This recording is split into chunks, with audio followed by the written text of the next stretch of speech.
नाज़रीन, अवामी न्यूज़ में खबरन जो सिलसिलो जारी है। इन वक्त असीं तव्हांखे मिठी में खबर ॾींदा हलूं त दिवाली जो ॾिणु सच जी फतह तौर मल्हायो वेंदो आहे। अॼु जे ॾींहं ते ज़ुल्म खिलाफ़ सच जी जीत थी। अॼु दिवाली जो ॾियारो शाह महमूद कुरैशी असां खां वधीक जवान नज़र अची रहियो आहे। दिवाली जूं शुभकामनाऊं हमेशा शुभकामनाऊं पहिरियों ॾिनियूं वेंदियूं आहिनि। 15 ॾींहं पहिरीं खां ख़ुशियूं शुरू थी वेंदियूं आहिनि। रमेश कुमार वांकवाणी जलसे खे खिताब कंदे चयो है, और मैं आपके चेहरे को देख भी रहा हूँ कि आप मुस्तकबिल के प्राइम मिनिस्टर भी हैं, तो कम से कम आज दिवाली के दिन आपकी तरफ से एक ऐसा हमें एक ऐलान किया जाए कि जो 1953 से पहले 1953 से पहले दिवाली हो, ईस्टर हो, क्रिसमस हो, होली हो, एक दिन जो है वो नेशनल हॉलिडे मनाया जाता था।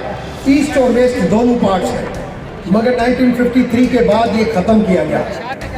ये आज, क्योंकि मेरा ये कम से कम आज आपकी तरफ से यहाँ से ऐलान होना चाहिए। दूसरा, मेरा हमेशा देरीना मुतालबा रहा है कि ट्रस्ट प्रॉपर्टी बोर्ड, हमारी एनिमीज प्रॉपर्टी एक तरफ, हमारे मंदिर और गुरुद्वारे एक तरफ। मज़ीद खबरों और तफसीलात के लिए विजिट करें हमारी वेबसाइट www.awamiNewsHD.com।